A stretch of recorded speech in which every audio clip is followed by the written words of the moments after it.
नमस्कार मंडळी, मी मिनल तुम्हा सगळ्यांचं पुन्हा एकदा अगदी मनापासून स्वागत करते आपल्या मेजवानीमध्ये। तर आज आपण बनवणार आहोत सुरळीच्या वड्या म्हणजेच खांडवी। खांडवी बनवायला बऱ्याच जणांना अवघड वाटतं, पण जर तुम्ही स्टेप बाय स्टेप फॉलो केलं तर अगदी सोपा बनवायला पदार्थ आहे, शिवाय झटपट होणारा आणि अगदी कमी साहित्यामध्ये होणारा आहे। खांडवी तुम्ही मधल्या वेळेत किंवा नाश्त्यासाठी सुद्धा बनवू शकता। तर सगळ्यात आधी आपण इथे 1 वाटी दही घेणार आहोत। समप्रमाण घ्यायचं आहे बेसन पीठ आणि दह्याचं। त्याच वाटीने मी इथे 1 वाटी बेसन पीठ घेते आहे। अगदी बारीक बेसन पीठ घ्यायचं आहे। त्यानंतर इथे मी चवीनुसार मीठ घालणार आहे। पाव चमचा इथे मी हळद घालते। त्यानंतर इथे मी अद्रक आणि 2 हिरव्या मिरच्यांची पेस्ट केली आहे, ती इथे घातलेली आहे। सगळ्यात आधी इथे दह्यामध्येच आपण हे पीठ कालवून घ्यायचं आहे किंवा मिक्स करून घ्यायचं आहे। म्हणजे काय होतं तर यामध्ये गाठी राहत नाहीत किंवा जास्त गाठी होत नाहीत। तर सर्व मिक्स केल्यानंतर ज्या वाटीने मी बेसन पीठ किंवा दही घेतलं होतं त्याच वाटीने मी 2 वाट्या पाणी घालते। जर तुम्ही आधीच पाणी घातलं तर यामध्ये गाठी होतात, त्या गाठी मोडायला थोडं अवघड जातं। जर असं मिक्स करून नंतर पाणी घातलं तर इझिली हे पीठ मिक्स होतं, कुठेही गाठी राहत नाहीत। ही सर्व प्रोसिजर तुम्ही एका मिक्सरच्या भांड्यामध्ये सुद्धा करू शकतात। एकदा मिक्सरच्या भांड्यामधून हे सगळं फिरवून घ्यायचं। त्यानंतर गॅसवरती मी पॅन ठेवलेला आहे, गॅस बंद आहे। त्याआधी आपण हे पीठ गाळणीने गाळून घ्यायचं आहे। तर ही प्रोसिजर खूप महत्त्वाची आहे, कारण जर पिठामध्ये काही गाठी राहिल्या असतील किंवा आपण मिरची आणि अद्रकची पेस्ट घातली आहे त्याचं जर काही राहिलं असेल तर ते निघून जातं। तुम्ही बघू शकतात मिरचीचं जे काही जाड राहिलेले तुकडे आहेत ते निघून गेलेत। तर आता गॅस चालू केलेला आहे आणि अगदी मंद गॅसवरती हे पीठ आपण शिजवून घ्यायचं आहे। कंटिन्यूअस हलवत राहायचं आहे, नाहीतर पीठ खाली लागायला सुरुवात होते किंवा याच्या गाठी होतात। तुम्ही बघू शकतात हळूहळू याला घट्ट बनायला लागतो। 15 ते 20 मिनिटं याच प्रकारे आपण हे पीठ शिजवून घ्यायचं आहे।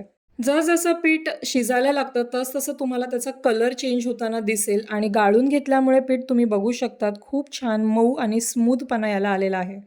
तर 15 ते 20 मिनिटं आपण मंद गॅसवरती हे पीठ व्यवस्थित शिजू द्यायचं आहे। जर तुम्ही कच्चं ठेवलं तर मग बेसनचा जो कच्चेपणा आहे तो खांडवीला येतो आणि टेस्ट बिघडते। तर तयार झालं आहे आपलं पीठ। तर पीठ तयार व्हायच्या आधीच आपण ज्यावरती हे पसरवणार आहोत त्याची तयारी करून घ्यायची आहे, कारण हे पीठ लगेच थंड व्हायला लागतं। तर इथे मी परातीवरती आता हे पीठ पसरवून घेणार आहे। तुम्ही परात किंवा ट्रे किंवा तुम्ही जर किचनच्या प्लॅटफॉर्मवर सुद्धा हे पसरवलं तरी सुद्धा चालू शकतं। तर या पद्धतीने आपण सर्व बाजूंनी चमच्याने हे पीठ पसरवून घ्यायचं आहे। तर खूप जास्त जाड लेयर ठेवायचा नाहीये, तुम्हाला जितकं जमेल तितकं पातळ लेयर याचा करायचा आहे, म्हणजे खांडवी छान लागते। तर आता मी दुसऱ्या ताटावरती सुद्धा हे पीठ पसरवून घेणार आहे। तर त्यानंतर 10 मिनिटं हे व्यवस्थित थंड करून घ्यायचं आहे, म्हणजे पीठ व्यवस्थित सेट होतं आणि वड्या इझिली निघतात। तर याचे आता 2 ते 3 इंचाचे आपण उभे असे काप करून घेतलेले आहेत। त्यानंतर ओल्या नारळाचा किस आणि थोडीशी कोथिंबीर घालायची आहे। जे एक्स्ट्रा साईडचं जे लागलेलं आहे ते तुम्ही ट्रिम करून घेऊ शकता। त्यानंतर या वड्या हळूहळू आपण रोल करायच्या आहे। व्यवस्थित थंड झाल्या की छान अशा वड्या निघतात आणि जर तुमचं पीठ व्यवस्थित झालं असेल तर इझिली या वड्या निघतात। जर तुमचं पीठ व्यवस्थित शिजलं गेलं नाही तर या वड्या निघायला थोडासा अवघड जातात। तर तुम्ही बघू शकतात वड्या आपल्या काढलेल्या आहेत। आता आपण वरतून फोडणी घालणार आहोत। त्यासाठी इथे मी तेल घेतलंय। तेल गरम झालं की अर्धा चमचा मोहरी घालायची आहे। त्यामध्ये थोडंसं हिंग घालायचं। त्यानंतर 2 हिरव्या मिरच्या मी कापून घातलेल्या आहेत। वरतून कढीपत्ता घालायचा। कढीपत्ता महत्त्वाचा आहे, खूप छान लागतो। त्यानंतर आपण इथे अर्धा ते 1 चमचा पांढरे तीळ घालायचे आहेत। ही सर्व फोडणी व्यवस्थित होऊ द्यायची आहे। तडका आपला आता तयार झालेला आहे। गॅस बंद करायचा आणि ही फोडणी आपण मस्त अशी खांडवीच्या वरतून घालायची।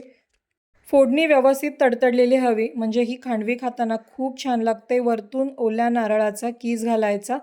फ्रेश कोकोनट आहे। त्यानंतर वरतून कोथिंबीर घालायची। तयार आहे आपली मस्त मऊ लुसलुशीत खांडवी। तुम्ही सुद्धा या प्रकारे खांडवी नक्की बनवून बघा। अतिशय सोपी बनवायला आहे, शिवाय टेस्टला सुद्धा खूप छान लागते। तर तुम्ही सुद्धा या प्रकारे खांडवी पटापट बनवा। कशी होते ते मला नक्की कमेंटमध्ये कळवा आणि जर तुम्हाला माझी रेसिपी किंवा माझा व्हिडिओ आवडला असेल तर प्लीज व्हिडिओला लाईक, शेअर आणि चॅनलला सबस्क्राईब नक्की करा। भेटूयात पुढच्या व्हिडिओमध्ये। तोपर्यंत हेल्दी खा, आनंदी रहा। धन्यवाद।